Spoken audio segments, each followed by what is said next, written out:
morning students. With this video I am going to explain you the first chapter of our syllabus, that is work, energy and power.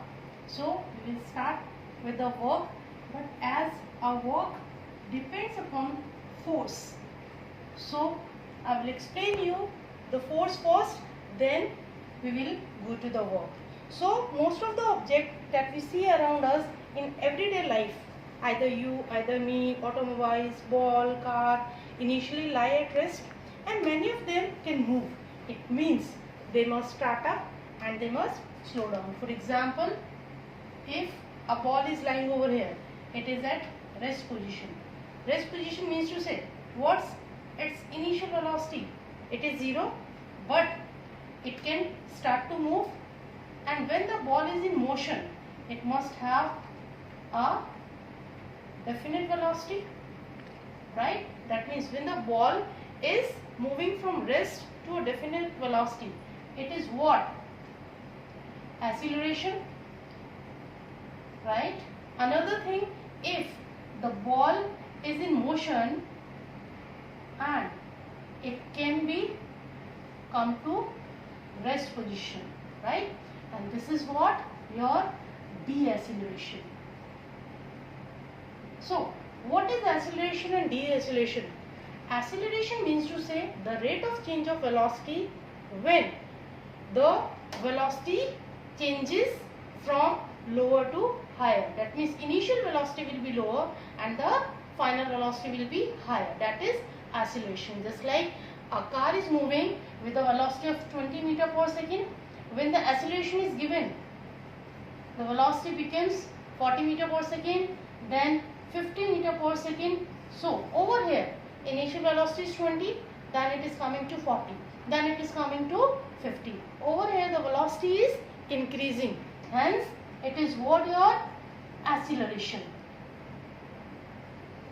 And the opposite will be the deceleration, means to say when the final velocity is lesser than that of initial velocity. For example, a car is moving with 40 meters per second, then the velocity becomes 30 meters per second, and then velocity becomes 20 meters per second, and then to 0. What is coming over here? The velocity is higher over here and the velocity is decreasing and then coming to rest. This is what? Deceleration. So and deceleration both are the rate of change of velocities, but thing is that how the velocity is changing. Either it is decreasing or either it is increasing. In this case, the velocity increases. In deceleration, the velocity decreases. Now, the question arises, why does their velocity change? Why do some objects move faster than the other, and why the object is accelerating or decelerating? That means, so what is the answer of all these questions?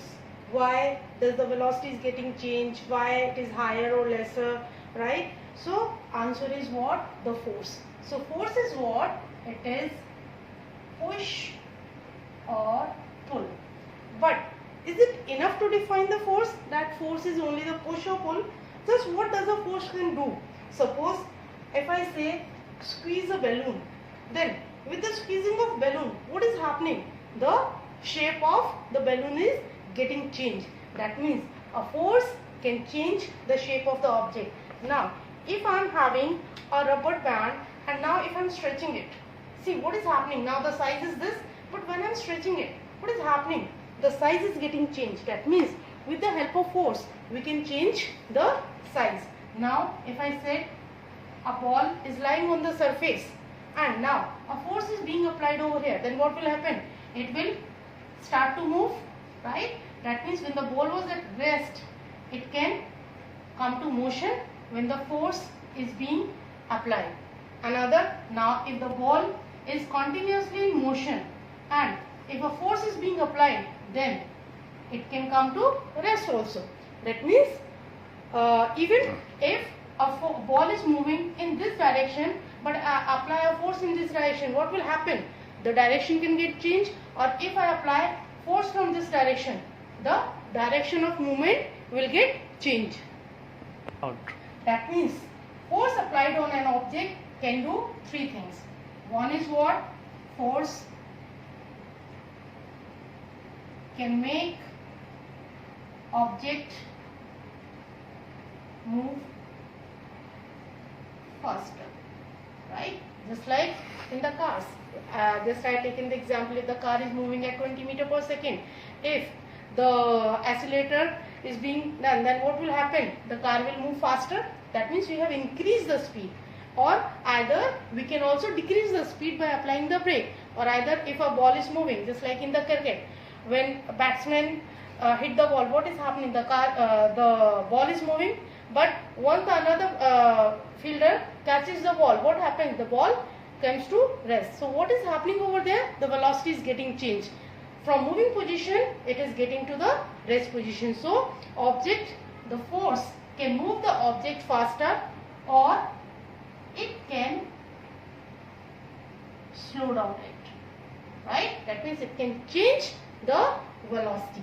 Second thing is that it can change, force can change shape and size. Just I have taken the example of balloon. Just like squeezing the balloon will change the shape, and stretching the rubber band will change the size. And third thing is that force can change the direction of motion, right? For example, if the ball is moving in this direction, now the force has been applied in this direction, then what will happen? Now the ball will move in this direction. So what is happening over there? The direction has been changed, right? Just like in the football, we can say again and again the direction of the football get changes. Why? In which direction the kick is being done, in the same direction the ball will move. So hence force also can change the direction of the motion, right? Just like when two snookers ball collide and a football kicks a ball. So these are the examples. So these are the things what a force can do. It can make the object from motion to rest position, from rest to motion position. It can make the object move faster. It can also slow down. It can change the shape or size, and also it can change the direction of motion. Now next is how our forces are classified. So forces are of two types. One is the contact force and another is the non-contact force. Before defining the contact and the non-contact force, what is the point of application of the force? For example, I am applying the force over here. So this point will be the point of application of the force. If the force is being applied over here, this will be the point of application of the force, right? So now force, two types of the forces are there. One is contact force, another is non-contact force. So what are the contact force? These forces represent the result of contact between two bodies, one by which force is exerted and the other on which the force is exerted. For example, if I am putting the marker on my hand, right? So two bodies are directly in contact. So the weight of the marker is acting downward. That means this is exerting the force on my palm, and this on the palm the force is being exerted, and this is called the contact force. That means when two bodies are directly in contact, and in that condition whatever the force is acting over there, that is called your contact forces. For example, further your contact force can be classified as friction force. What are the friction force? Friction force means to say when two bodies are slide over each other, and whatever be the resultant force acting in between in the opposite direction. Just like if the marker is sliding or rolling on my palm, then what will happen? A resultant force, a opposite force will act from the palm, that will retard the motion of this, and that is called the friction force. That means the friction force always opposes the motion. It will always opposes the motion, right? That means it will decrease the speed. More the friction, less will be the speed. That's why if a smooth surface is there, then friction will be less or high? friction will be less. But if a rough surface is there, then friction will be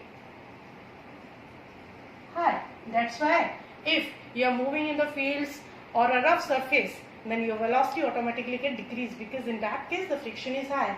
But if you are moving on the plane surface, just like if I said the highways, so on that case friction becomes less.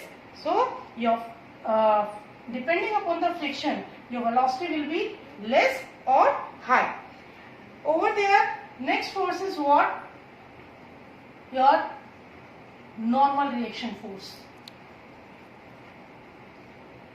Normal reaction force is also the contact force. What is normal reaction force? For example, on a table, a book is lying over there, right? So the weight of the book will act downward, right? That means this weight is acting on the table.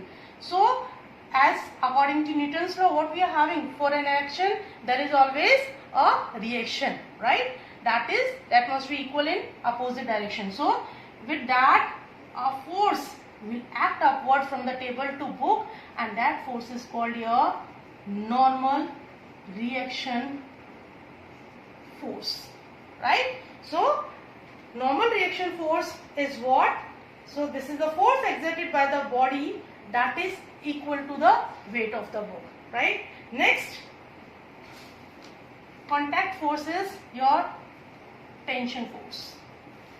What is tension force? When a body is suspended from a string, if a body is suspended from a string vertically downward due to its weight, then what will happen?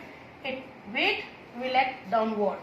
Then as a reaction force, the string pull the body upward. In this string, what will be there? It will be the tension force. This is also the contact force, because both the bodies are in direct contact, right? So your contact forces are what? The friction force, normal reaction force, tension force, and one force is also there, the force due to collision. For example, one ball, another ball.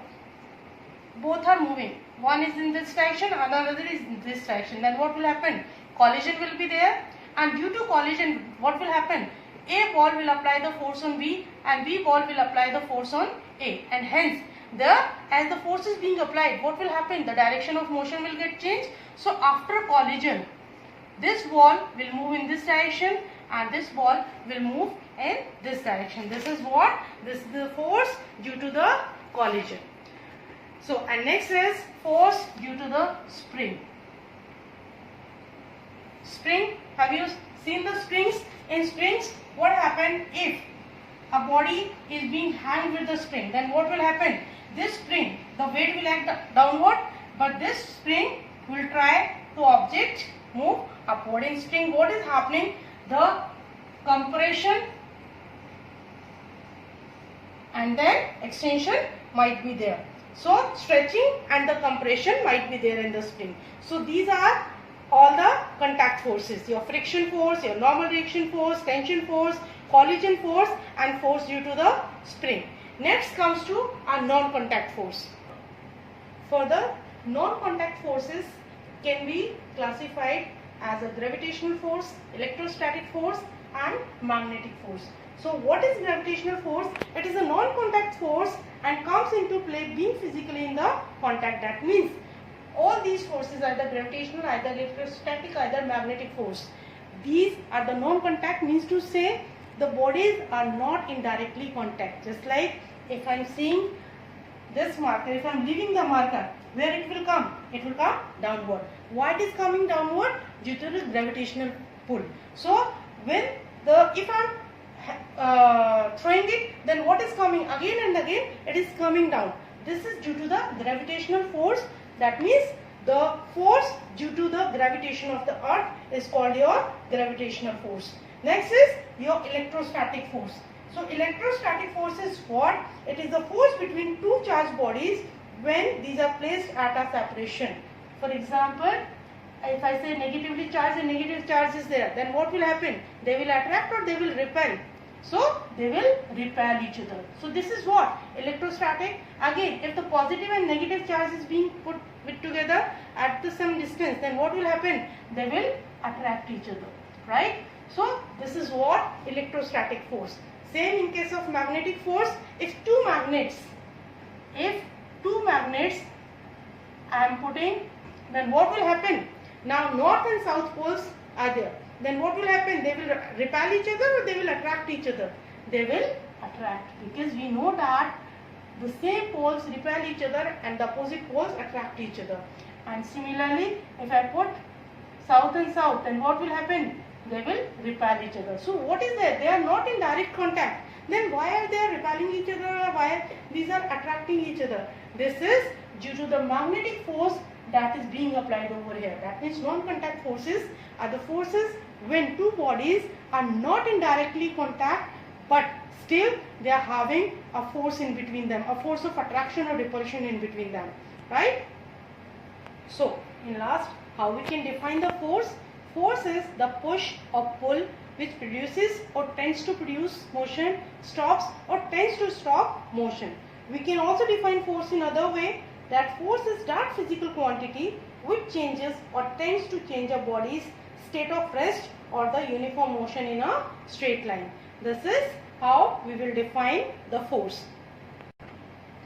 And how will you calculate force mathematically? Force is what? It is mass into acceleration, right? That means the force depends upon the mass and the acceleration. Depending upon the mass, the acceleration will be there if the force is being applied, right? That means if force is being applied on a particular object, the acceleration depends, either the body is heavier or either the body is lighter, right? So if I come to the unit of force, SI unit of force is what?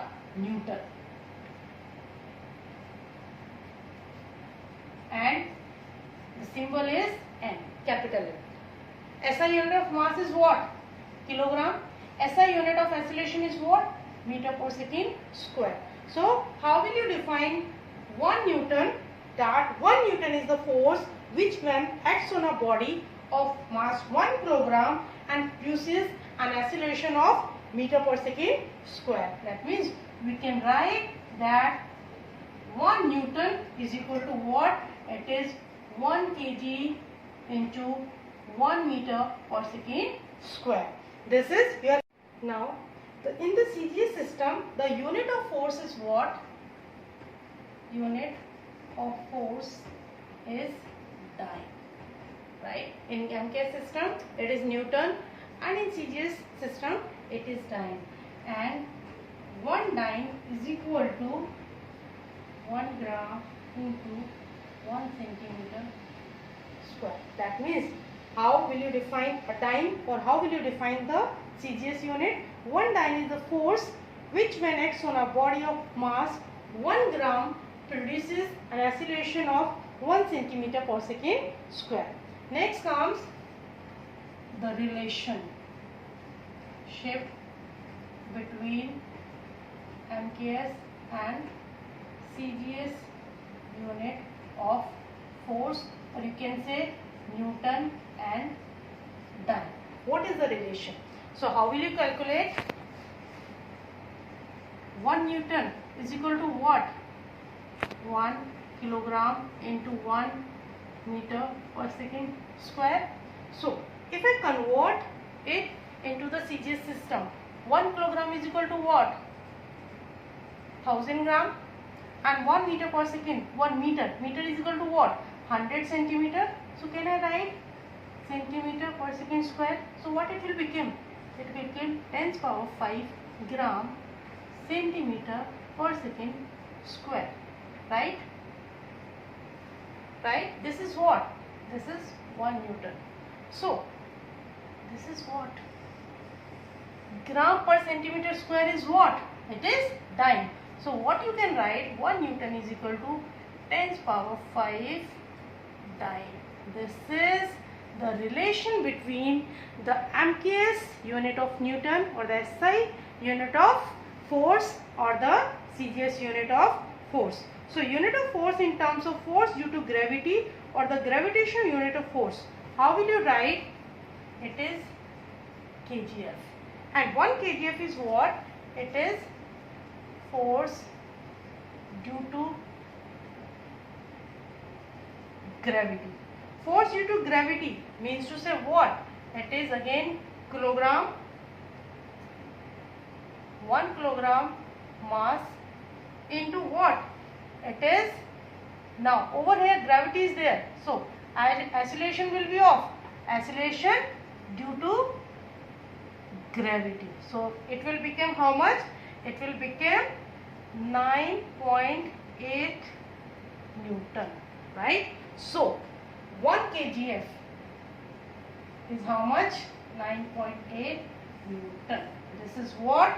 This is the gravitational unit of force. So with that we have completed the force, that what is force, the types of the force, what a force can do, what is the SI unit of force, its CGS unit, the relation between MKS and CGS unit, and in last we have calculated the gravitational unit of force, right? So with further, depending upon that, we are going to calculate the moment. So in next video I will explain you what is the moment.